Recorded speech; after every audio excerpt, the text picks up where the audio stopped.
Hey Spuddies, Potato McWhiskey here, and welcome to Against the Storm. This is arguably my favorite city builder game ever made, and that's because it is a roguelike city builder with an incredible economy and advancement system. Let's go ahead and jump into a new campaign. So the basic fundamental idea of this game is, if you haven't seen me play this game before, is that there is this world map, and then we select a tile that we embark on, and we will gather various resources depending upon the tile that we embark on. For example, if I were to embark adjacent to this bandit camp, I will gain an extra 4. Where can I show the rewards? Here, I'll gain an extra 4 artifacts and 4 machinery.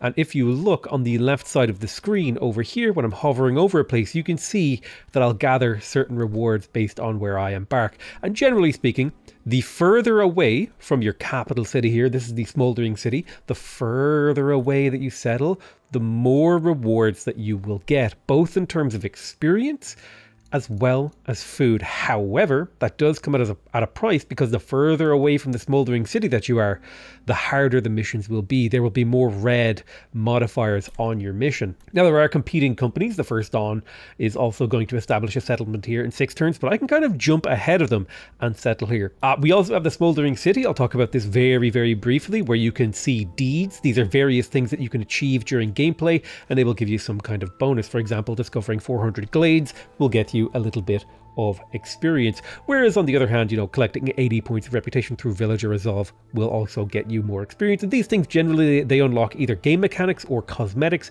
as you advance. That's one of the progression systems.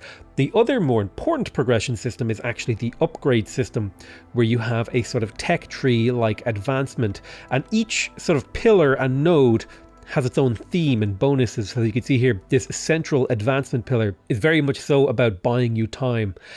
If the queen's impatience during a game grows to the maximum value, you will lose. And so this central line here, for example, is very much so about slowing down and giving other fundamental upgrades to you. The queen's anger, and I think even if you get far enough, one of these will yeah, here it is, grace period upgrade. So even if the queen gets the maximum upsetitude, she will give you a little bit more time to solve that problem. You have to gather food, you have to gather machinery, and you have to gather artifacts to pick some of these advancements. And these things are all going to give you new bonuses and stuff to pick from in the game. But don't worry about that just yet, because you probably don't know what any of that does. So I'm just going to go ahead and jump into a game, and I'm going to jump into this bandit camp mission. Now, the unfortunate thing here is that going on this bandit camp means that I will not be able to trade. And trading is a pretty central part of the game's economy. So I'm going to have to try and beat this mission without trade, which is a very challenging thing to have to do. On the other hand, I will have a 10% harvesting speed boost, which means I'll be able to harvest raw resources a lot faster. And then you can see here's the kind of foods that are available and the natural resources. You can see fiber and clay are highly available, whereas resin and leather are slightly less available. And these will have implications for how we build our town. We can also see here that we have 12 reputation points to gain and 12 impatient points before we lose. And these are the rewards we will get. And then these are the modifiers. Again, we can also choose a caravan, but the modifiers are important. We will have 3 positive modifiers during the drizzle. This is the sort of peaceful phase. Then during the storm phase, there will be 2 negative modifiers, and these negative modifiers will have a huge impact on how we actually play the game, because we will often have to design our village around surviving whatever calamity these things represent. So we could pick from several caravans. We could start out with 8 humans, plus I don't know what these question marks stand for. Perhaps these are blank, or perhaps random extra people. And each of these caravan types will start with their own group of resources. Generally speaking, they're all going to start with a hefty, coal boost, as well as a hefty boost of machinery or parts. And then they'll start with a smattering of tier 2 resources like clothing or bricks, or in this case, pickled goods. I like the idea of starting with bricks, although we will not have any humans in the settlement to start with, which is kind of unfortunate, because this is potentially a good place for agriculture. I'm not seeing, yeah, look, an average amount of soil here. There is a decent amount of agriculture to be had here, but I do like the idea of starting with bricks. That might give us a quick start into the game, although it does mean we will have a lot more lizards and beavers to start with, but maybe that'll be a good way to begin. Now, we can also pick our embarkation bonuses. These are things that we can bring with us to help us get off the ground. For example, we could bring extra coal, which would buy us a lot of time burning the hearth. We could bring extra wood, getting your economy off the ground. We could bring some basic resources, like for example, with this build, I will already get bricks. So what if I brought planks and cloth, giving me access to the full gamut of basic refined resources? And we'll talk a little bit more about them in the game. And I could bring stone along as well if I wanted to build better roads. And this map has a lack of roads. The only thing I don't know what this map has is trade routes, but we'll find that out as we go on. And I do like the idea of bringing these things so that I have better infrastructure. So let's go ahead and do it. And we'll just play it on normal. You can change the difficulty if you so wish. Maybe they got rid of the further away from the central mechanic and now you choose your own difficulty. Anyway, it's going to be a map on normal difficulty. So let's talk about what we're seeing here and explain the game as we go. So now we're actually playing the game. We're in the game. And the very first thing you see here are the additional effects. So the first additional effect here is the worms after the rain. So during the drizzle phase, the day is broken up into 3 phases. During the drizzle phase, insects can be gathered in the scavenger's camp. Mushrooms, +3 to mushrooms production, and gain additional mushrooms every yield from gathering farming. So mushroom gathering is quite powerful here on this map.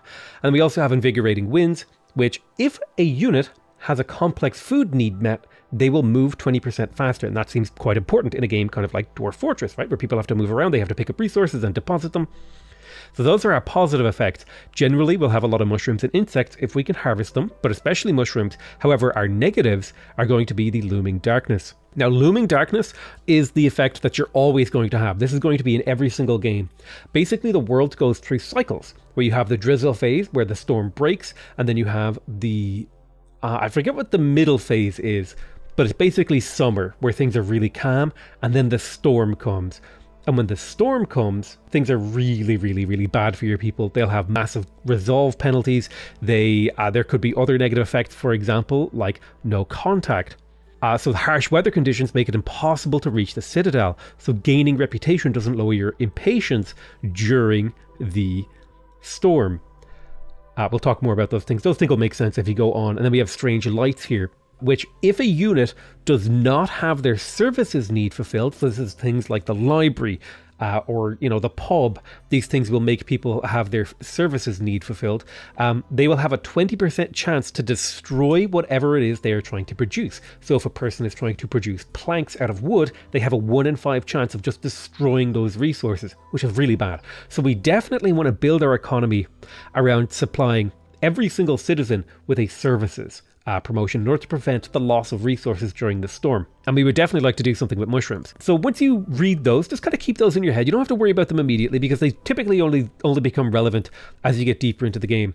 As you do things in the game, you're going to build up hostility from the forest. This is from like cutting down into these dangerous glades.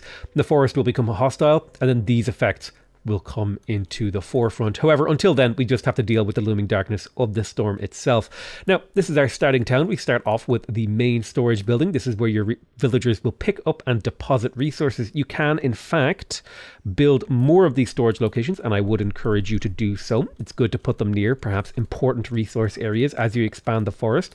And speaking of expanding the forest, how the hell do you expand the forest, and what the hell are all these UI elements? Well, the first thing that I will answer is in order to expand the forest, you have to build a woodcutter's camp. This is your most basic resource production building. This will allow you to get wood to keep the ancient hearth going, and if this runs out of wood, you're going to have a bad time. Now, you do start off with a nice chunk of coal in your bank up here. You can see here, these are our fuel and exploration resources. So we have enough coal here to keep this running for quite a while. It uses 1 coal every 1 minute and 5 seconds, whereas it uses 1 wood log every 16 seconds. So coal is quite good. It gives you a good buffer zone. So we've got about 24 minutes before we have to worry about actually fueling our hearth, which is plenty of time to get an economy going.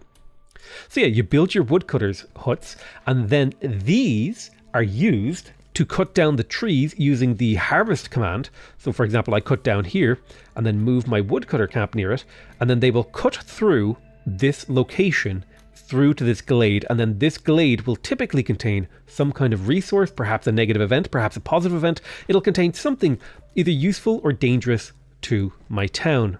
And so that is kind of like the basic gameplay. Let's go ahead and build a path here. I like to set up my early economy fairly simply. Usually just involves building like a couple of paths like this, so my people can get around the hearth. I like to build the hearth and the main storage as the central hub of the town, which I think is a fairly sensible thing to do. So we got one woodcutter's den, but we have what looks like, it's been a while since I've played, but we have 2 humans, 5 beavers, and 3 lizards.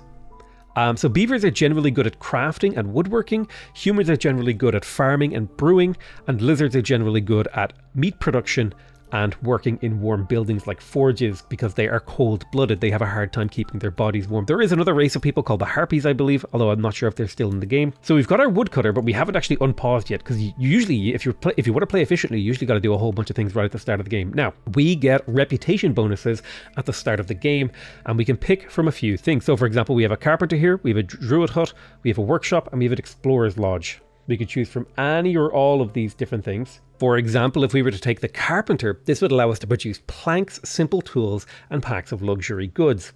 These are quite handy things to produce. I do like the carpenter as a building. It's quite a good building. We could also go for the druid hut, which would allow us to produce oil, incense, and coats.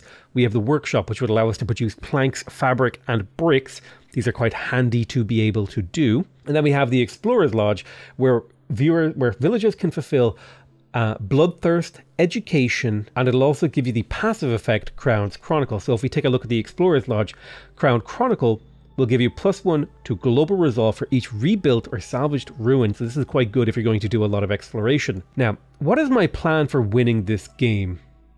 So, you have to fill up this bar right here. This is the reputation bar. You have to get 12 reputation points, and every single one of these little blue bips is a reputation reward, which is choosing a building like this. So you're always going to have a very limited scope of the number of buildings that you can build. And don't forget, we're also in a no trade game. So something like the Explorer's Lodge might actually be really good for us long term. If we do a lot of exploration, we could go for an exploration focused game and get a huge amount of global resolve. And if you get your global resolve high enough, these green bars will fill up and these guys will in fact get happier. Kind of tempted to pick the Explorer's Lodge and go for an exploration focused game. Now I can choose from a plantation, a small farm, a herbalist camp, or a brick oven. I do like the idea of the herbalist camp because it allows me to produce mushrooms, and mushrooms are quite advantageous on this particular map. So I'm going to go ahead and pick the herbalist camp. However, I'm pretty sure the herbalist camp is not a farming building. I'm going to re-roll this to hopefully get a mushroom farming building. Okay, I did not get a mushroom farming building. I don't need a market this time. Oh wait, no, sorry. The market isn't a trading post. So the market will allow me to fulfill the need for wine, which is a luxury, and then also fulfill the need for cosmetics, which I think is for harpies. And then this will, if it has an employee, the global carrying capacity will be increased by 10. So the market isn't that exciting to me. The stamping mill is quite handy. It'll allow me to produce pottery, flour, and copper bars. The smokehouse will allow me to produce jerky. However, I don't have a way to produce the baseline meat resource right now. So I don't know if this is really very useful to me. The brewery, on the other hand, isn't very useful to me either. So I think of all of these things, the stamping mill is probably the most useful thing for me to take, so I will. Now we've got a choice between the alchemist hut, the smelter, and the brickyard. Brickyards are actually quite good at producing certain resources. It's worse at producing my pottery, but it's better at producing bricks and crystallized dew than what I currently have available to me. The smelter, on the other hand, would be quite good for making copper bars. However, I don't plan on having a lot of copper this game, so maybe it was a mistake to get the stamping mill. Yeah, these are not very good choices here. I think I might just take the smithy, because being able to make simple tools as coats and packs of trade goods might be helpful here. But we're going to be operating on a shoestring budget because I did not get a farming building. And I'm usually a pretty farming heavy guy. However, we do only have 2 humans, and humans are usually the farming guys. So maybe we'll make do without farming. I will instead focus a lot more on gathering. Yeah, so with those decisions made, I'm going to go for a double woodcutter opener. It's just an opener that I like to do sometimes. And we'll primarily focus on opening these 2 small glades over here. In addition to that, I'm going to want to meet the needs of my people. So I think I would likely want to build a few houses here. I think I have currently, it looks like 7. I have 10 people. So I'm going to need 4 shelters, which are relatively inexpensive in terms of wood to get online early game. So let's do 1, 2, 3, and 4 shelters. That'll cover my housing needs in the early game, plus a little bit of headroom. And then we'll make a crude workstation and a makeshift post Actually, I don't need a makeshift post because I won't be able to trade this game. Oh, I need to remember that I can't trade. Ooh, okay. Not being able to trade is really, really important. I need to not forget that. But a makeshift post will allow me to produce planks, fabric, and bricks. And now we can unpause and all my villagers will spring into action, taking care of my actions. I like to play the game as like a pause and then play kind of game. I don't generally play it as things are happening. I like to pause and think about what I'm going to do. But you can see they're going out, they're fulfilling their tasks. And the woodcutter is about to be finished. And the very first thing I will do is pause the game and assign 3 beavers to work in the woodcutter. This will allow these beavers to have a 10% chance to produce double resources because it aligns with their specialization bonuses. Beavers are good at woodworking. This is a woodworking building. Therefore, they have a 10% chance to produce double resources. Pretty simple, pretty straightforward stuff. I quite like it. And now you can see they are gently chopping away here. However, there's a lot more of the UI that I need to talk about. We have the impatience meter down here. This will increase as the game goes on, and if it gets to full, I lose. This is the reputation meter. If it gets to full, I win. We have all of our various resources in stockpile over here. I'm going to go ahead and assign 2 more beavers plus a human to another woodworker, and then leave the lizards and the final human to continue to construct. Did I mess this up? I did.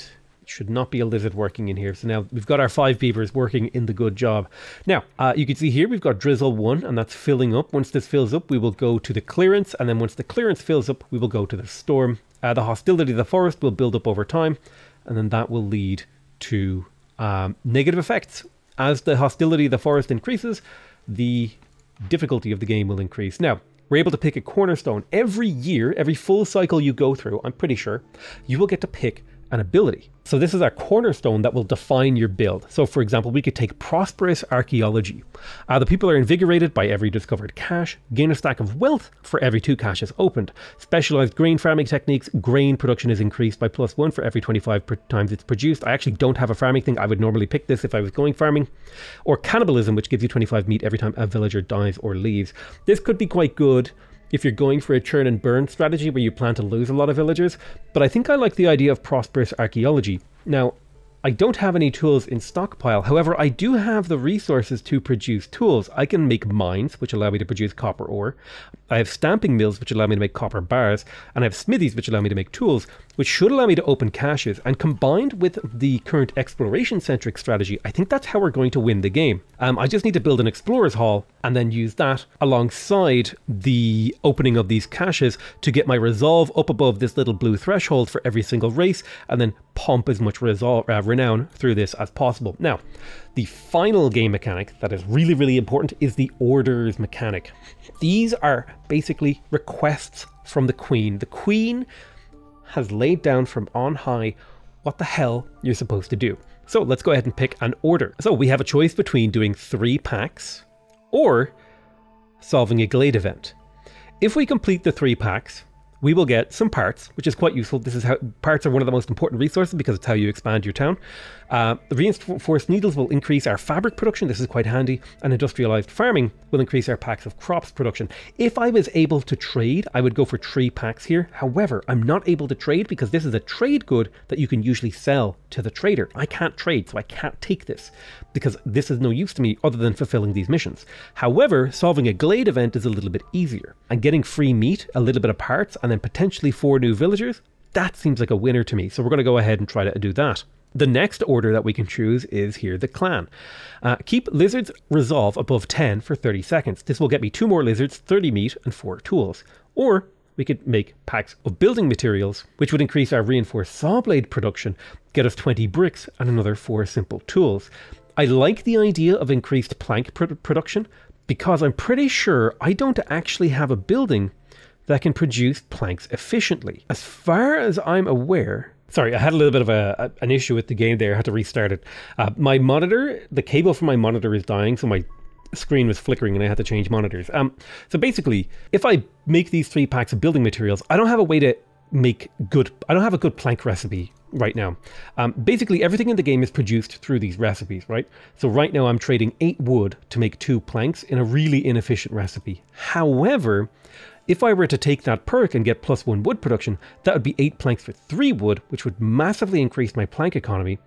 And planks are required, if I can show you here. If I quickly place a smithy, you can see planks are required in order to make simple tools. So having higher plank production will mean my economy will be less stressed in order to produce simple tools. So I kind of like that idea because that kind of all aligns with my goals. So let's go ahead and take building materials, even though I don't like the idea of having to build packs of materials. I mean, it fits fine.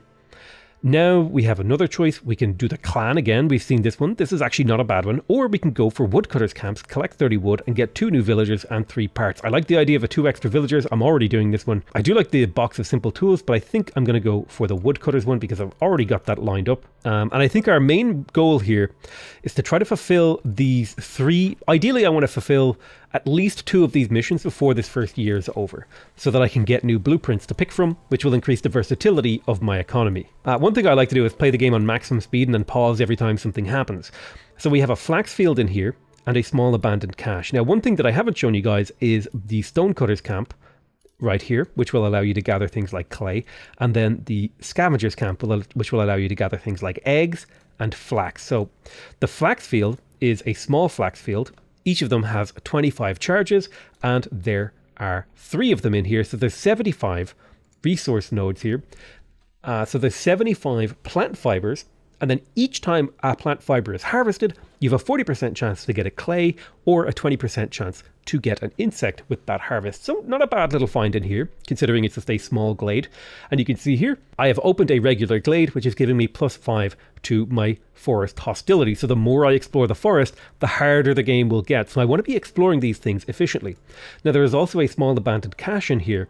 And if I have the resources to complete this, which are typically simple tools, I will be able to get some goods. I can keep some goods, so I would get some ancient tablets. These are trade goods, which typically you want to trade with the capital. I can't trade, so I might just send them directly to the Citadel, but that will get me amber. Amber is also typically a trade good, although amber does have a secondary use. You can re-roll things with amber. I think I would, if I could find a source of copper, that would be amazing. Or a way to turn spark dew collection into crystallized dew crystals, which could be used to also expand my tool economy. So I'm just waiting for the basic buildings to be built. There it is. We're getting a little bit low on food, but we're fine. So we have our 2 basic workshops built. Yeah, man, this is expensive. It's going to cost me like 20 planks to do this. I think it's worth it, however. I'm going to go ahead and put a villager onto plank production, and then I'm going to put a villager onto packs of building materials, and I only ever want 3 of them because I'm pretty sure that's all I need to actually fulfill the order is 3 building materials. Yeah, and wood is the most easily accessible resource, so I'll use wood for this. We have found another glade, so we found another small flax field, another 50 flax. We also found a stormbird nest. These allow me to produce eggs and meat. So we have plenty of scavengeable food around, at least for the first year or 2. And now we need to make a decision about where are we going to be cutting next. Do we want to open a dangerous glade? Do we want to play it safe? Do we want to just expand area for our town? I think our town's economy is basically just to fulfill these missions right now.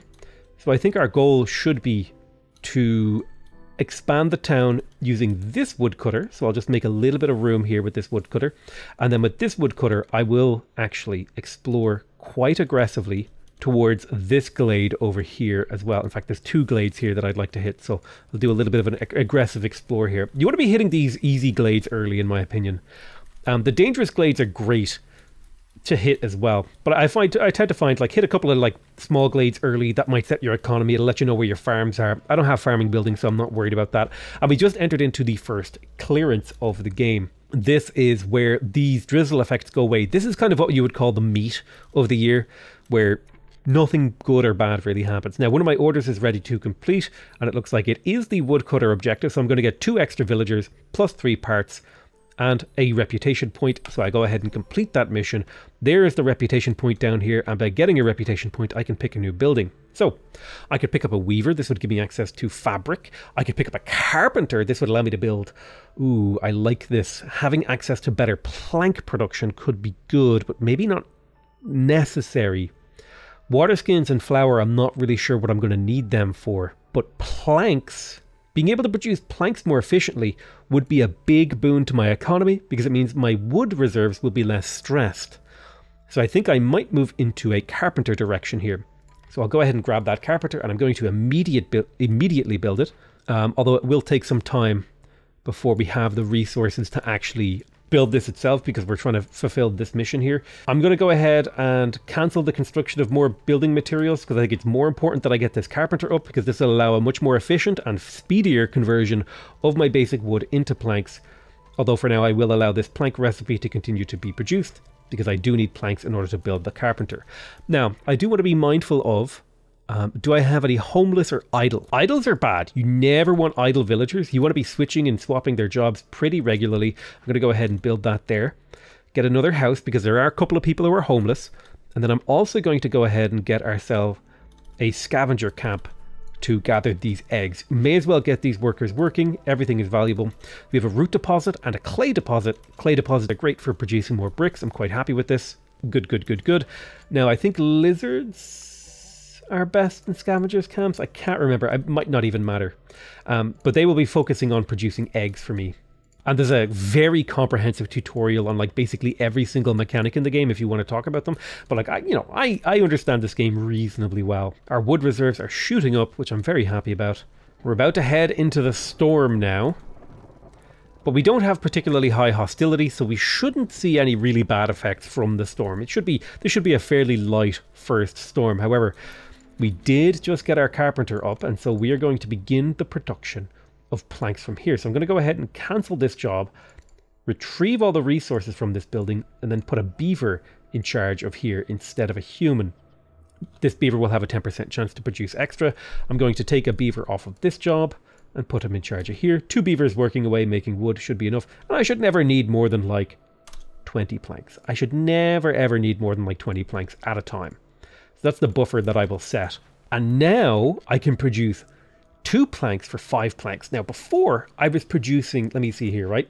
8 planks for 2 in 36 seconds, whereas now I'm producing 5 for 2 in 2.7 seconds. That's a pretty significant wood saving. That's a, what is it? 3 divided by 8 is just shy of a half. It's like a 37% improvement in my wood production ratio from this wood, but also quite a bit speedier too. So it's really, really important that you upgrade your economy and your recipes in your cities. Now we almost have enough resources to get ourselves another pack of building materials. So let's go ahead and pop a human in here, and hopefully they will gather up those planks and we can fulfill that mission. These woodcutters over here are about to go idle, and I think this year I will be looking to cut through to a glade. So let's go ahead and set our woodcutters up to cut through to this dangerous glade over here. Will be one of our primary objectives. I'm even going to slightly shift you. It's always good to have your woodcutters as close as possible to the thing they want to cut through to. And the simple fact is because they interact with the building itself a lot, but they only ever have to interact with the building to walk back to the warehouse rarely. So you want to have this as close to the resources as possible, because they walk out, they cut down the tree, and they walk back. So we have another flax field, some more stormbird's nests. So we're not going to have any trouble gathering flax or eggs here. Now, we are slightly outstripping our food production as far as I can tell, so I'm probably going to need a second food source, or a more reliable food source at the very least. Now, I can't trade for food, which poses a big problem for me, because I have no real way to gather extra food. And there we go, the storm is over. We have made it through the negative effects, and now we're into the nice, friendly, good effects, and a couple of new things have happened. So we've got over here, we have a group of immigrants coming to join our town. We can take 2 extra lizards, or 2 extra humans, or 1 extra beaver and an extra human. Now I think beavers kind of fit more in line with my plans here. However, the 12 coal is really damn nice. That's an extra 12 minutes of burning in my hearth. But I do like the idea of getting free bricks, a little pile of food, and ideally less population with more beavers. And I could put another beaver into this building, at least temporarily, so we can burn through all this wood and make some planks to do something useful with them. Let's see here. We can also pick 2 more orders because we're in a new year, and more orders unlock every single year. Let's have a look at what we could do here. They want me to produce 8 luxury goods. Well, okay.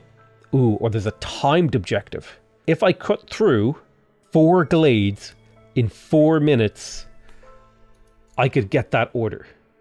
I am going for a very explorer-centric build, and there are enough glades close by that could be done with. I would have to build another woodcutter's camp for sure. Let me have a little think about that. It would have to be extremely precise chopping. Let me have a think about this. I could chop through to here. If I narrow down the trees that I have to cut here to a very, very thin line. Even thinner than this. Hang on. If I narrow it down to a very, very thin line of highly prioritized trees, we could probably chop through to this very, very quickly. And I could do the same, so that's 2. This would be a little bit harder, but it might be doable. Let's pick our cornerstone first. So we can get Ancient Pact. You can see the contents of undiscovered glades, but discovering a glade kills a villager. We can get lost supplies, which gives us 40 meat and 40 grain for every dangerous glade event solved. Or each discovered glades gives you 4 simple tools, but woodcutters have -5 to resolve. Oh my god, this is so good. Simple tools are so good. This aligns with our prosperous archaeology effect. So now we're going to be able to solve these missions here way easier, because as we cut through the glades, we will get extra things. Our woodcutters are going to be a little bit unhappy, but that's fine. That's like not really a big deal, because I can always, like, if I'm having resolve problems, I could just take them off the job. So yeah, let's start cutting our way through to these important glades. Like, immediately set this up exactly how we want and need it to be. We have 4 minutes to achieve this order. I've never done a timed order before. This is like a new game mechanic for me, but I really, really, really want to pull it off. So let's see if we can do it. I'm hoping against hope that this will work. So I'm going to come in here and I'm going to take the timed order. Boom. I feel like it should give you that extra 10 seconds that you had on the order. So you need to cut through to 4 glades. This will get me 10 parts and 12 tools, as well as an exploration contract to gain 20 reeds and 20 clay for every discovered glade. They want me to produce trade goods and provisions, and this will get me faster trade good production and extra trade good production. No, I'm going to go for roots here, the 5 beavers. This is much more achievable. I don't think I'm going to be able to do this, and these effects aren't particularly useful, whereas I could figure out a way to get roots. So, this is going to trigger an economic shift here. I'm going to cancel all jobs that are not woodcutting, because we have a timed mission here. Super, super important. I'm even going to slow down the game slightly so that I can make sure that everything is exactly where it should be. I'm going to put this woodcutter over here to maximum priority so that we can get it built ASAP, and then we'll let time go. So they're going to cut through here at a high priority, and they're going to cut. I don't know how long that will take. My hope is pretty quick. I'm also going to put a storage. Where to put the storage? I know it's probably a little bit crazy, but I'm going to put a storage right here. I'm going to put that to 4 priority so it gets built after the woodcutter, but still at high priority, because I really, really, really don't want to fail this timed mission. Let's assign 3 beavers to this woodcutter. We're almost cut through to this dangerous glade. We're getting there with this glade. There's still 3 minutes left. I don't know why am I like this feels really intense. I've never done a timed mission before. Timed missions always terrify me. I need these guys to get back on the job. They're taking a break. Those jerks. No breaks. Only chopping. Okay, we're through the first glade. That's 1 of 4. We found some root deposits and some fertile soil. The root deposits are going to be really helpful. Plus it's 4 root deposits. That's like 100 roots. What are the excess? Yeah, you get tea leaves from that, okay. Okay, 2.5 minutes left. We're almost through these glades. Okay, I'm feeling a little bit more confident that we're going to pull it off. Now, this dangerous glade is going to be a problem. Okay, so what did we find in the dangerous glade? We have some moss broccoli. We have some slick shell brood mothers. A big one and a few small ones. We also have fertile soil, so we can build more farms. We have a big encampment, a medium abandoned cache, and a totem of denial. Now, the totem of denial is important. This is a crisis event. In 10 minutes, if I do not solve the problem of the totem of denial, the storm duration will be increased by 100%, and the rest of the year will be decreased by 50%. This is really, really bad. And also, I will gain an impatient point. So I need to deal with the totem of denial. Now, I need to spend some important resources in order to deal with that, but resin is the easiest one I could use. However, there's a little bit of a problem. While I am solving this problem, I will be suffering from the ritual of denial. I will be unable to sacrifice resources in the hearth. Sometimes when you have really bad resolve, like my resolve is quite bad right now, you can actually burn extra resources in here in order to keep your resolve up, right? You can set them to, hey, burn some extra wood, keep people happy. And this is quite helpful. It's a really, really important mechanic for surviving really bad winters. So I'm probably going to hold off on doing this until I finished this timed mission. Although it is still fairly early into the drizzle, and I do have 2 unoccupied characters. Now, I could get a whole bunch of cosmetics and a whole bunch of mushrooms and a whole bunch of ancient tablets, right?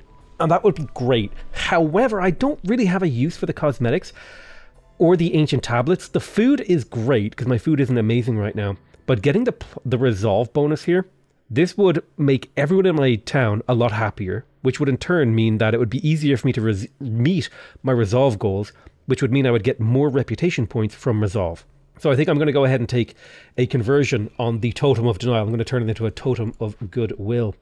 And then we can trade some food to pick up some population or pick up some amber. Picking up the amber might be handy for rerolls on reputation points, but I think we're just going to focus on getting cut through to these glades. Now we have reached hostility 1, and every time you go up a hostility level, the global resolve will go down by -2. So we do need to be mindful of that, is there is a constant downward pressure on our global resolve. We could also open this cache now, which we will look to do. Aha, okay, so we found quite a lot of cool stuff in here. The first thing that we have found are, again, some more slick shell brood mothers. This is a great supply of meat. We found even more roots, more clay, more fertile soil for farming. We found an abandoned medium cache, an abandoned rain mill, and some petrified trees. So let's have a look at the petrified trees mechanic here. So if we do not deal with the petrified tree mechanic, it will destroy all stored wood after 10 minutes. On the other hand, I think it's free to deal with this. However, it will lower my tree cutting by 60%. I think this is worth doing. Now I can keep the goods and get a bunch of oil and a bunch of stone. Oil, I think, isn't really used for much. Oil is kind of a trade good, I think. If I check in here, I'm pretty sure you can turn like oil into provisions or maybe luxury goods. Oh my god, I keep misclicking. Let me see, is it luxury goods? Oh, wait. Oil is a fuel for the campfire. Okay. It's half as good as coal, but it can also be used for other things.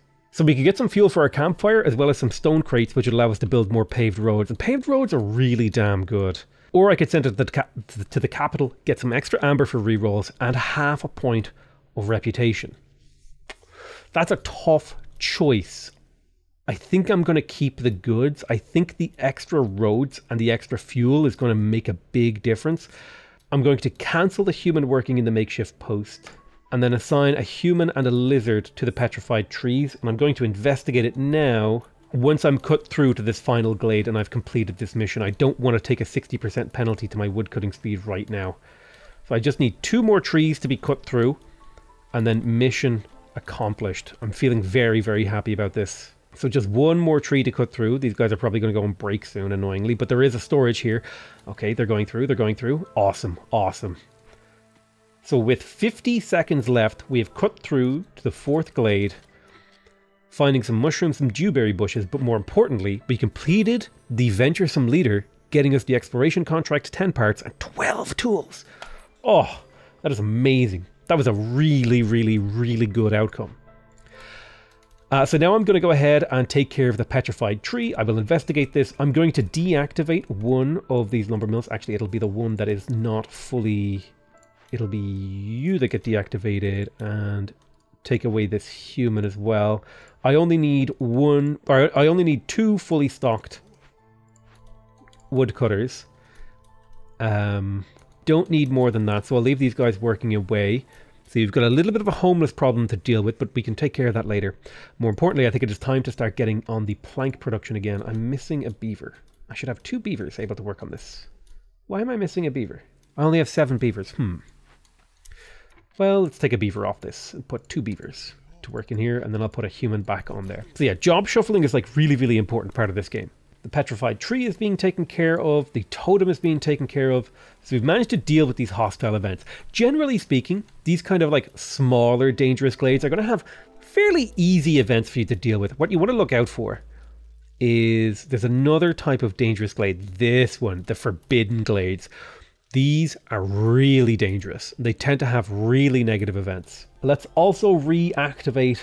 No, not the plank recipe. Sorry, I want to reactivate the pack of building materials. I want to get this finished too, so I can increase my wood production. That'll be quite important to me. Now, the rain mill is something I haven't talked about yet. So we can actually restore it and get a way to produce flour, scrolls, and packs of building materials, or we could salvage it and get a bundle of scrolls and some grain. The question is, do I need a rain mill? I don't have anything I can really... Well, there are things I can do with flour. It all depends on if I get a brewery, because I do have a mission that requires me to make ale. So we'll kind of hold off on making a decision on the rain mill. What we can do is put a path up to it though, to make life easier. And I'm going to spend a moment here looking at where my villagers are walking most often. And it looks like this path here is going to be my main trunk. So I'm going to go ahead and pave that with stone. That'll give everyone a 20% speed boost on this path. And I'm also going to pave the road right in front of my workshop, my main storage. And this will hopefully speed everyone up. Now, I don't have any unemployed people to actually work on these, so that's fine. We have converted the Totem of Denial, and that's giving me a +3 global resolve bonus. You can see here, the resolve of my lizards is doing quite well. And there are some negative effects, but this is fighting back against the hostility of the forest, which I'm quite happy about. Your house is a considerable distance from your workplace. Well, thankfully you can move houses to more appropriate locations. And the housing thing, I don't think, it used to not be important, but they kind of made some changes to it. We've got an order ready to complete. Let's go ahead and cancel you because I no longer need building materials. It was just for this one mission. 20 bricks, 4 simple tools, and everything is starting to come together. It's beautiful. Let's go ahead and solve this small abandoned cache. We will go for the reputation here. I don't have a use for these 2 things. 2 humans will be sent to deal with that. They'll deal with it very, very quickly. I'm also going to send a human over here to deal with this one. Now, I could go for barrel production, flour, and stuff, or I could go for more reputation. I like the idea of reputation. The more reputation that I get, the better off I am. Remember, all I care about is filling this reputation bar. We do have new reputation points to spend, however, on the acquisition of new things. We could get clan halls, we can get a butcher. I don't know if I have a real use for a butcher. I already have a rain mill on, like, I can get a rain mill if I want one. Ooh, the smelter. Now, what's important about the smelter is it can make crystallized dew. And crystallized dew can be used to make tools. However, I already have a way to get tools from exploration, so that in of itself kind of solves that problem for me. None of these things are super important, to be honest with you. I would like a reroll, so I'm just going to hold off on picking these until I have the amber for a reroll. What do we got over here? A ton of food. I like the idea of getting a ton of food. I know that's a lot of reputation and a lot of amber, but a ton of food right now would give me a huge buffer and would allow me to finish this encampment to get 4 more population into my town. So I think we're going to go ahead and keep those goods so that we can upgrade our economy. If I could get some crystallized dew, I would be able to produce simple tools. So I am kind of tempted by the smelter. It's kind of a bad crystallized dew recipe though, and crystallized dew is like a really inefficient way to get tools. I don't know, it's hard to justify. Now I need to figure out how to get roots. So I'm thinking a couple of stonecutter camps and then turning off root consumption for a little while. And I think that is in fact what we are going to do. I'm going to put down 2 stonecutter camps to get them rocking and a-roaring so we can get those roots piled on. Let's assign 2 humans to here. We'll get the roots from here. That's perfect. So now I actually don't need 2 stonecutters camps, but I do want 1 at least to be gathering roots because it's good to have a stable food supply, or at least a food supply, which I do not have. My town is living on borrowed time as we speak. What's your issue right now? You're idling. Why are you idling? Because we're at our wood limit. So I'm going to go ahead and take those guys off that job so they can get to work on maybe building roads and stuff for me. Now, resolve is a little bit bad during the looming darkness, but I don't see anyone who's ready to leave yet. Nobody's panicking. We're fine. We're making it through. I do think it's about time that I built the Explorer's launch, and I'm going to pop that right behind my main storage. It'll take a lot of resources to build this, so I'm going to put a beaver back on wood production, but it should be fine once it's done. I'm surprised at how few of my guys are ready. I guess everyone is still bringing in resources from like these events and stuff. All right, we made it through the storm pretty happily. This scavenger's camp has no more resources near it. Let's go ahead and move it over to where the eggs are. There's some eggs here. Don't collect the reeds. I don't think we need plant fibers yet, do we? No, we have plenty of plant fibers in storage, so focus on getting eggs. Eggs are the most important thing. We need that food source. Now, do I want to reroll or do I want to take the smelter? I think I'm going to reroll. I think we reroll because we have the stuff now. Now we could go for a tavern, a small farm. I don't think I want to go for the small farm this game. However, I do want a brewery. And a brewery can make ale from roots and pottery. So I'll need a way to make a container, but I definitely want a brewery this game. So I'll take the brewery. Trappers camps would be handy. I do have a lot of meat on the map. This would give me a very reliable food source. While I do like these other things, it is not necessary. So I'll go for the trappers camp. I don't need the workshop. It would be handy to have a better recipe, but It's not necessary, is the thing. It's just not necessary. There's not a whole lot of herbs and mushrooms on the map, so a herbalist camp isn't very useful. There's a little bit of like stuff that the foragers camp could make use of, but not much. And then the ranch is just like a farm for meat, leather, and eggs, and I don't see that being especially useful. Maybe I just take the workshop for better resource production. I think I will, because that'll allow me to completely replace this crude workstation. So let me do this. Minus priority on the explorer's launch. I don't think the makeshift post is useful anymore, so go ahead and take those out of there. I'll go ahead and build a workshop. I guess right here is fine. I don't need you to produce planks, but I do need you to make fabric and bricks. I'll put you to high priority so you get built nice and quick. I love the road, by the way. This game gets so much development. The developers of this game are like insanely active, but we're in a new year, so we get to pick new immigrants. I like the idea of getting more tools. I also like the idea of getting more beavers so I can cut down more wood. Yeah, let's go for beaver. We can pick a cornerstone. We can. So Hilda's secret cookbook will give us 5 jerky for every 10 pie produced. We don't have a pie production facility. And training grounds. I don't have a way to make training gear, do I? I think I have. No, I don't have a way to make training gear. So these cornerstones are not very good. I think I might re-roll them. Let's re-roll them. Gain 1 lizard for every 25 eggs produced. That is kind of a fun one. I like that one. I do have a decent amount of eggs to produce. The cost of sacrificing resources is reduced by 5% for every impatience point you have. This could be really useful for a late game resolve push. Villagers with leisure need fulfilled have a 10% chance for double yields. Let me have a look at your needs. So leisure is the pub, which means I need to figure out a way to produce ale before I can resolve that issue.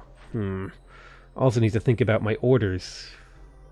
Got some basic orders here. I think I'm going to go for Fiery Wrath. This will allow me to, if I get into trouble with the impatience, I'll be able to burn resources in here much more efficiently, which will be dead handy. I also have the availability of a new order, so let's go ahead and take a look at that. We can make 5 packs of crops. This will get me 3 humans, as well as human clan support and some extra parts, or we can produce 40 meat and get 5 new lizards and some training gears. I think I'm going to go for the lizard one, and we can now produce meat. We've also got a new order over here. We can do provisions for the citadel. This will give us a boost to our packs of goods production. Or we can rebuild or salvage destroyed buildings and gain simple tools as well as carry capacity for our workers, 25 or 35 barrels and a reputation point. Well, we do have the option to salvage or destroy a building, so I'm going to go ahead and take the ruins objective. And then we have the varied delivery or the open caches objective. Ooh, do I have caches to open? I opened all my caches. I should have waited. Damn, so I can't take that one. I would have loved to have done that one. That would be so good. 5 incense every minute. Plus 2 production to all packs of goods and 6 infused tools would have been dead handy, but I think we're going to go for trailblazing so we can cut through to the glades. This will give us access to the ancient artifact. That's another plus 3 to resolve, as well as some amber and some pottery. Although I would love varied delivery. Let's go for trailblazing. This kind of all aligns with our very exploration heavy build. Also, I forgot to deliver this. We do have a trapper's camp now, and I'm pretty sure I could actually come in here and go ahead and salvage the scavengers camp. So I'd recover 10 wood and 3 gears, which is the full amount. So I'm going to go ahead and salvage that and make a trapper's camp instead, because this will allow me to harvest meat. So that storage will stay there. I think I'm going to set up maybe a little hub. Yeah, I'm going to set up a new hub over here. And in order to do that, you need to make a makeshift hearth, like so. And then across from that, you should put a storage. And then this will act as a hub, not unlike the one I had way back in the main area. So we should be good to go on that front. We're looking really good on food. We're looking pretty good on everything, to be honest with you. Do I need more wood? I'm going to take you off this job because it's not necessary. I could use more bricks and more fabric. Now, I think I made a stone cutter. No, the stone cutter was under production. But I am going to put 1 beaver working in this workshop just so we can have, like, at least at all times, a little bit of fabric and a little bit of brick. Although we actually have plenty of brick, so he just needs to make some fabric for me right now. Lizards are almost always the best people to put in charge of a makeshift hearth. People can come here and get their rest. So you put the lizard in charge, he will gain plus 5 resolve, which makes him happier.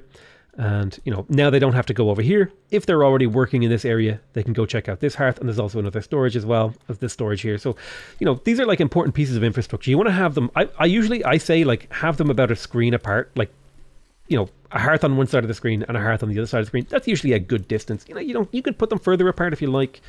But that's just like how I like to do things. Okay, beaver influx. We're about to get 5 new beavers and some ale. Quite happy with that. We got 5 new willing workers as well as 2 new points. This would be a way to produce training gear. Now, what does the Explorer's Hall actually do? The Explorer Hall uses training gear and scrolls. This will provide the Brotherhood need, which is a service that the lizards require. They use training gear to fulfill their Brotherhood need. Okay. So I like the idea of the Tinkerer. We could also theoretically go for the Scribe, which would use wood and... Ooh, I can't make either of these things in order to make ale. I already have a way to make ale. Right? I'm pretty sure I have a way to make ale. Yeah, I have a brewery. I just need a place for to do the actual drinking. So we can make ale. We can't do the drinking part. We could make biscuits. This requires flour. We can make a rain mill. The rain mill is quite good at producing flour. Have a look here. Rain mill turns roots or grain into flour pretty efficiently, which would mean we could meet some needs. What was this again? It's services. It's services we care about. Okay. A smokehouse could be handy too. We do have a way to produce meat, and being able to satisfy the need for jerky could actually be really handy. Humans and lizards both eat jerky, so I think the smokehouse is going to be my pick here because it gives me access to the jerky recipe, and I have a way to get meat. I already have plenty of wood, like tons of wood, and it gives me access to incense as well, which can also meet the religion need. So I'm going to go ahead and take the smokehouse. See what else we got. We could go for a temple, which will allow people to meet the religion need that I just talked about. My lizards are going to be extremely happy today. This will also give me access to the Sacrament of the Flame, which means goods sacrificed in the ancient hearth burn a lot slower. We could also get a tavern. Tavern could be handy. It gives me access to leisure, so this would allow me to do ale. Ale. Leisure is both a human and a... well, I say beaver, but in my mind, the beavers are like dwarves. So yeah, I do like the idea of a tavern. We also have the option for a market. I don't have a way to make wine or cosmetics. Yeah, so I think the market's off the table. It's either temple or tavern. What's the furnace capable of doing? I don't think it does anything new. It's slightly better. It allows me to make pie, but pie requires both meat and flour. And I could make flour, but it's not a part of my economy. So I think I'm going to go ahead and take the tavern here as my building of choice, and I will make a tavern, but I need to also prioritize doing a little bit of chopping here. I want to keep my town relatively centralized, even though I'm kind of an explorer build. Now, speaking of explorer build, my build does kind of revolve around getting really high resolve. So we do need to start thinking about upgrading housing. In particular, things like making sure everyone has tier 2 housing, making sure people have access to things like jerky. So that's going to be a kind of like the next steps for us, is like upgrading the happiness of our people so we can fill this reputation bar. So I need to explore 4 of these, 4 temp provisions and meat. Right, so let's assign 2 lizards to a trapper's camp. And the nice thing about the trapper's camp is because it is a specialization bonus building, your lizards have a 10% chance to produce extra. So they'll get us some eggs. Egg. However, I actually really want, here's what I want to do. I want to come up here and cancel the consumption of meat for now and send these boys off to go collect meat, because that's what I need. I need meat. And once I have that meat, I can fulfill that condition. Now, I also want somebody working in the stonecutters camp. I have so many beavers now. Actually, I can probably fill out another woodcutter. So I can have 3 woodcutters going, which is an awful lot of woodcutters. I'll be straight up with you guys. That is a huge amount of woodcutters. Let's just start aggressively cutting through glades. Because I do get a lot of benefits from cutting through glades. So aggressively cut through there. What about you? We can relatively aggressively cut through here. And what about you? There's a glade here too. Well, no. One of these guys should be dedicated to making room for my civilization. I'll pop you in here and you just focus on clearing out this little bit of woodland here. Oh right, there's a big encampment. Let's go ahead and give it a bit of food. Some eggs. Get some guys to investigate that. That'll increase our population. Now, we've got a lot of people who are unemployed right now, which is not ideal. Quite far from ideal, in fact. But we will figure out what we will do with them soon. I need to build more housing.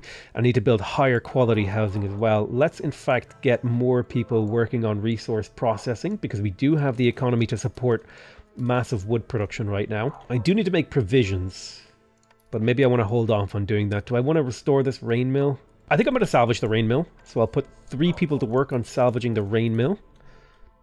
Now, do I want any more resource processing? Yes, it would probably be a good idea to have a smokehouse. So I'll put the smokehouse in the new area, I think. Well, I'll wait till this camp is finished. So we've got a lot of stuff for our people to do. It's good to have a few unemployed people, but it's not good to have a few homeless people. Those things are not equivalent, and they are not good. But we've got some basic housing up. That should take care of most of the housing needs. There's 5 homeless, and now there's only -1 homeless person. We have 1 spare house. What a strange way to say that. Let me have a look at where people are working. So there's quite a lot of... There's at least 5 beavers working in this area. And so I think that justifies 3 beaver houses in my sort of quote-unquote capital area. That would be how I would describe this. And then I guess we'll fill in like the spaces with like cute little things like that. And that's one of the things I like about this game is you can do like cute little, like you can put barrels down and you can put like a bench here. You know, you can like beautify your little town too. But yeah, we're on full crank, making tons of stuff here. And now by building these beaver specific homes, the beavers will actually have a happiness boost. You can see here beaver housing is affecting 4 of my beavers and giving them a bonus of +3. However, the average bonus is +1. So you need to build a lot of housing in order to satisfy their needs. We have uncovered a new nest, or a new area. This is the meat. There's also a small encampment here. I could get more population. I don't need more population right now. I'm actually kind of a little bit overfull on pops. I've got unemployed people out the wazoo, although that will be taken care of with the Explorer's Lodge. Now, I want to put 3 people to work on the Explorer's Lodge, which will give me the wealth effect. So 1, 2, 3. 3 people will work away in here. It's a nice and safe building. And that will get us the passive effect. It will meet the need for education, which should make my beavers happier, although I might turn that off until later. Yeah, I'm going to turn off education for now, because I don't have a way to produce scrolls, so I want them to consume that towards the end of the game when I'm getting close to winning, and then I want to push resolve really, really high all at once. You guys have nothing to work on. Well, if you guys are underworked, that means I can build more housing. Yeah. So we don't have a whole lot of regular workspaces for people. However, housing can be moved at will. So I'll quickly throw down a stack of 4 human houses. They can house 2 people each. That'll house all my humans. I've got 3 beaver homes. Let's get a couple more. That's another 6. That's 12 beavers. I need another 2. So that should be 16 beavers home. Damn, I need one more beaver house. Okay. I've got all my humans housed and I need 5 lizard houses. A lot of construction going on here. Now the next thing, I definitely want a smokehouse. So I'll grab myself a smokehouse and I will put a ton of lizard homes here. There we go, 6 lizard houses, enough to cover our needs and expand. Well, actually, we probably don't need that 6th one. We'll do it like this. So these guys should be pretty busy now because we're going to be using a lot of these resources to build our homes. The wood especially will be getting used for the beaver houses. Oh, we explored a new place.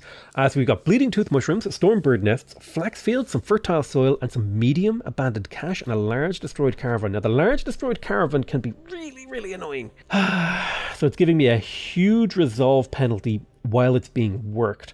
I'm going to have to wait until the storm is over before I do this, because I cannot do that during the storm. So that's going to be a problem. On the other hand, it is a nice boost to our resolve, so I will take that 0.75 resolve. I could take parts and stuff like that, but, you know, who cares? In terms of medium abandoned cache, this is great as well. So this is 1.5 reputation from exploring this that I just picked up. And don't forget, also on top of that, I have a huge amount of bonuses for opening up these glades. If I show you here... This reads in clay and 4 simple tools for exploring a glade. So this is like amazing. This one I can do just straight away. Go ahead and investigate that one immediately. Now we're currently sitting at a healthy 6.25 reputation. Yeah, look, if I had started that event, resolve would have been negative here. Now I have enough wood. I can just, you know, sacrifice just a little bit of wood. Just a scooch of wood to get a little bit more resolve. We have completed an order. Ah, this is the food order, so I don't want to get 5 lizards right now. I'm going to hold off on that one just for a minute. We'll do it soon. I'll do it after the storm. I don't want like a huge population influx like during the storm, you know? Especially when I'm already struggling to feed my people. Okay, so we can pick a new cornerstone, work safety guide. Every 2 villages with the need for education increases global production speed by 5%. This is really powerful. Gain 1 copper ore for every 12 wood produced. This is huge. We've got crowded houses. Houses have 1 more place, but break time for all villages increased by 25%. I don't like that. I do like copper extractor. This gives me access to copper. And I do have a stamping mill, which would allow me to produce copper bars. The problem is I do have scrolls, but I don't have a way to get more. So this scrolls thing would be a temporary boost to my production rate for all of my buildings. And it is a really good production boost, but it is temporary. And the problem is I want to use these scrolls at the end of the mission in order to boost resolve up so that I can finish off my reputation.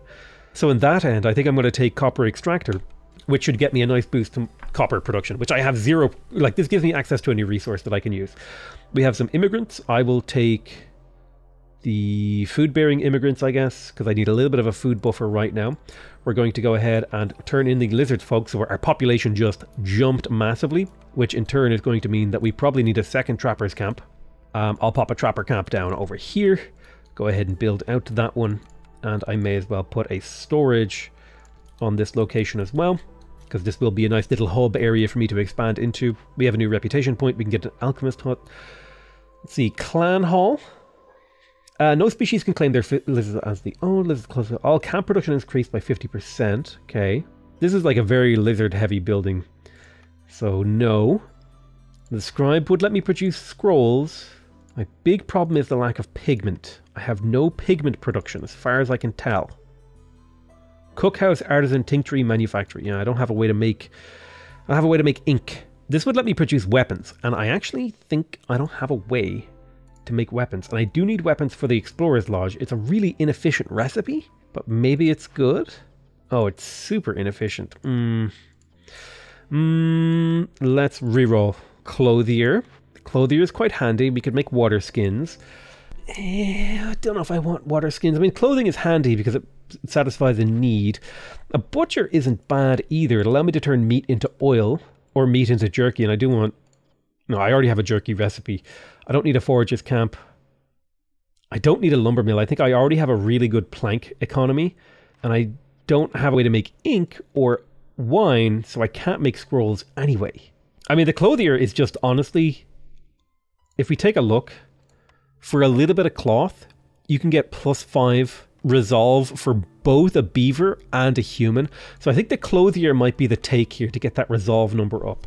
Yeah, where am I going to throw down a clothier? I think I'll throw it down. No, I won't throw it down right now because I'm a little bit busy, but I will get you to come over here and start clearing out forest in this area. You, on the other hand, you're going to come over to this location and keep opening new glades for me. That's your job. And then where was my other one? You, right here. Ah, right. I need to do this caravan like ASAP. So go ahead and investigate that.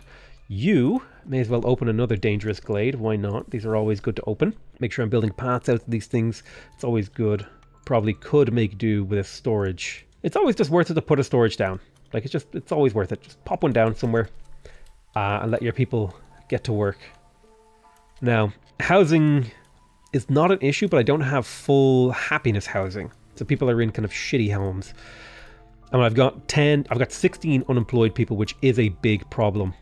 So how do I get them employed? Well, the big thing is a lot of these houses are kind of far away from where they work. So let's kind of shift some of these exclamation mark homes to be a little bit closer to where they belong. It's just good to move them. We have just finished building the smokehouse, so I'm going to put 3 lizards to work in here, and their job is to turn meat into jerky. Now, I don't want my people eating meat because it's an inefficient food source, so I've deactivated meat, but I am out of food now, which is really, really bad. I'm going to need myself maybe even a 3rd trapper's camp. Yeah, honestly, the food situation is so dire that a 3rd trapper's camp just makes sense. I took absolutely 0 renewable food resources this game. Like, I don't have a farm, I don't have anything like that. So we're kind of living on borrowed time, and there's the low on food alert. Now, we will be able to deal with the food problem. We have a huge influx of lizards. So theoretically, there is food for us to eat. It's just a matter of getting it into the bellies of our people and getting it turned into jerky. Once the jerky lands, the only people who are going to have trouble are the beavers, but they can live on roots. Speaking of roots, I'm going to need a second stonecutters camp to support the beaver population with food. It's as necessary. Let's have a look at beaver housing. So we've satisfied the need for most of the beavers. Need 2 more lizard houses, 1 more beaver house, and 2 more human houses. All right, so we'll just kind of throw those down willy-nilly and not worry too much about it. We've got a small encampment here. I'm going to go ahead and send these to the capital, although this will cost me food, and I don't have food spare, so never mind, I'm not going to do that just yet. The jerky is just about to be finished, although I'm expecting some starvation. There we go. Everyone just went and ate all the jerky that was available, but this should take care of the food need for both of these guys. And look at this. They're into the blue. They're in the blue. They're blue. They're happy. That means I'm getting passive resolve. I'm getting 0.45 resolve per minute. That's really, really good. That's really, really good. So everyone is slightly happier. The people are getting happier. I'm satisfying their needs. Let's put some people to work here. Your job is to make food, not that. Your job is to make food.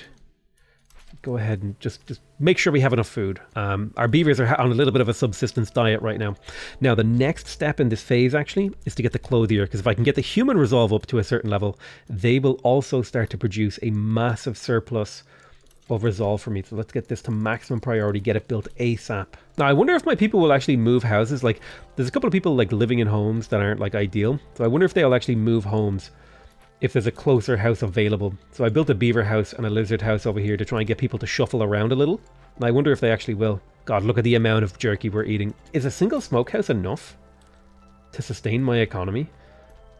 It's close. Okay, we found more meat and eggs. That's great. That's exactly what we need to be finding. It's meat and eggs. Okay, we have a clothier. And this one is best for... the harpies are best at doing this. Well, let's put a couple of humans to work in the clothier. Do I want a second clothier? No, it should be fine. Honestly, a second clothier might be good enough. Now, we're almost won this game. Let's have a look. We're on the edge of winning. Can I fulfill one of these missions? Pick an order. Open 2 caches of any size found in the forest. Do I have caches available? What's the timer on that one? So the timer on this is 8 minutes and 20 seconds to open 2 caches. Okay. Plus 2 jerky for 15 luxury goods. No, I think I'm just going to take the easy cache. Oh, wait. I think I win. I just won the game. I had a mission to deliver. We win in a few seconds. We could just start burning all the resources. Also, I've been burning wood this entire time, and I totally forgot about that. Don't do that. We win. The bar is filling. Perfect. And that's why I really like Against the Storm. It's such a satisfying puzzle of chaos and trying to manage all these different resources and abilities. And here's the thing. The really, really important thing about this game that I love is when you get to the point where your city is difficult and big to manage and, you know, you see all your mistakes and you want to go back and you want to fix them all, boom, the game ends. You won. Typically, you win the game around that point, and then you can, like, take that knowledge and those rewards into the next game. And we all know that the most fun part of a city builder is that first couple of hours with a city builder. And that's why I love this game. It's such a satisfying roguelike. You always get a randomly generated map. You never know what events you're going to run up into. You never know what perks you're going to get. Every single run is going to be completely different. And I actually completed some deeds here. Discover 400 glades. Don't let the Queen's impatience grow above 2 in a single game. And win a game in 5 years or less. Pretty good. So we managed to pick up 14 food, 4 artifacts, 4 machinery, and 30 EXP. And man, I am very happy. Although I was on a relatively low difficulty. And you can continue the settlement, but I'm done here. I'm out. See you later. I'm going back to the world map. And now, if we go check out the world map, the city of Elam is here, and it has a lot of trade routes. Now, the interesting thing about trade routes is if I were to found another city nearby, I can actually trade with the city of Elam in my next game and exchange resources for it. Now, down here at the bottom, there's this little timeline. Every time you finish a town, based on how quickly you finish that town, you will advance along this timeline, and then the Gigastorm will come and wipe the map completely clean, and then you have to start over. And the further away we build from the smoldering city here, the more interesting resources are in the Fog of War. You will get higher rewards. If you remember, I think for that bandit camp, I got 4 machinery and 4 artifacts. If I go here next to the Fishman ritual site, orders are disabled? Bro.